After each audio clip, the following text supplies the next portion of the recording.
This might be the first time some of you are seeing a story episode about turning ChatGPT into a girlfriend. But unfortunately, this video requires prior knowledge.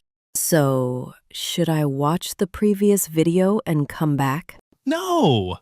Why would you need to go through that hassle? Let's quickly summarize the previous video's content in 3 lines and move on. 1. Create a character setting and dialogue file. Attach them to ChatGPT's upload. 2.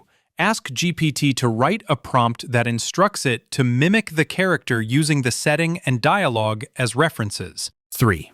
Copy the prompt into the instruction field and test GPT. If it mimics the character's personality and speech well, go. How was it? Pretty easy, right? Let's jump straight into today's video content. First, we'll start by creating the setting and dialogue files.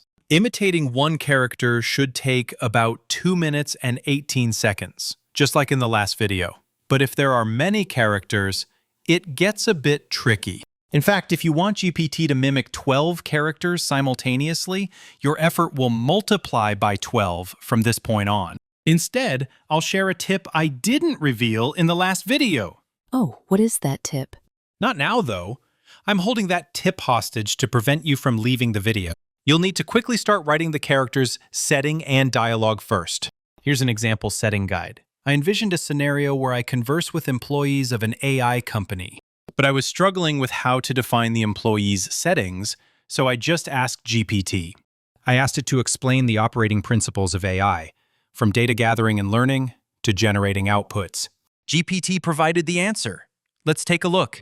The overall framework is divided into 3 main stages, and including the detailed steps, there are 11 stages in total. Now, I'll personify each of these 11 stages into characters. Stage 1 involves data learning. It collects and learns information based on algorithms.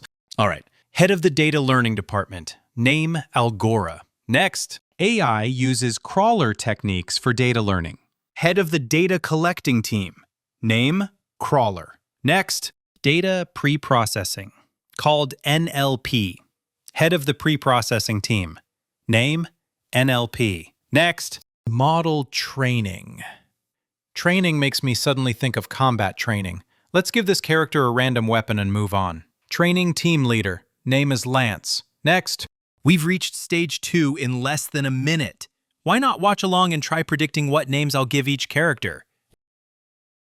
Storage makes me think of a vault. You gotta protect it, right? We need a vault keeper. Delete the central to key.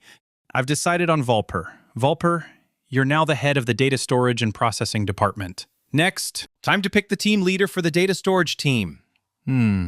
Drop the first S, and the name is Torage. Next, it's time to decide the head of the data processing team. The model processes and understands the data entered by the user. It means that it is related to data learning, I guess? Since data processing needs to be fast, let's try pronouncing data learning very quickly. Data-leaning, data-leng, deleng. Deleng? There's a name similar to this, right? Dylan. Next. Wow, the final stage already? The final stage is the output generation stage. Creative place, In that spirit, let's slightly modify the name to Creacy. Next, what should we name the input processing team leader? It analyzes user input text to grasp context and intent.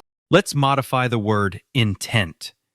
Inten. Next is the output generation team. Let's modify the word output. Smash the central T, O-put. Next, last character, the name for the feedback and adjustment team leader. Shall we quietly cover just the D in feedback? Feedback. Done. Everyone, we've tackled the hardest part. Now only the easy stuff remains. After the setting book, next up is the dialogue. Normally, script writing would be the most difficult part. There's just so much to do. But here, I'll reveal the tip now I've been holding hostage. Create a simple script example. Then write the script together with GPT. Normally, you'd have to rely on your imagination and typing fingers to handle everything in the script. But using this tip lets you avoid roughly 70% of the work. Why 70%? Because GPT sometimes makes mistakes due to insufficient big data training on character speech patterns. It might get a character's gender wrong, for instance. If you just fix these and add the remaining 30% effort lightly, the dialogue problem is easily solved. Well, I hope you guys don't have to manually input dialogue logs over 100,000 words like I did.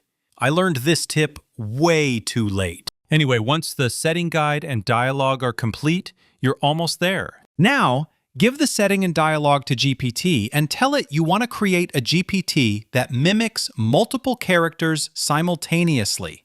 But here's the crucial part. When requesting the prompt creation, make sure to include a sentence emphasizing character interaction. Like, it's important that the characters talk to each other like they would in a novel.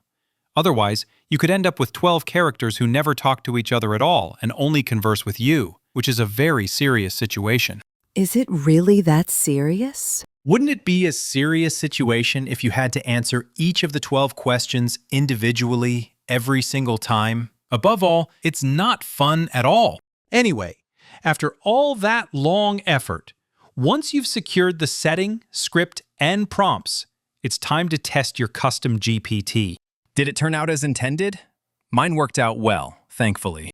Now click the Create button above. You can now laugh and chat with all 12 characters whenever you want. Pretty great, right? Next, just like in the last video, I had planned to give you a chance to experience conversations with the characters. But I suddenly got sick and couldn't do it for this video. I'm editing this part right now after sleeping for 15 hours straight. Starting with the content will focus on conversations and interactions with the characters. Please look forward to the next video,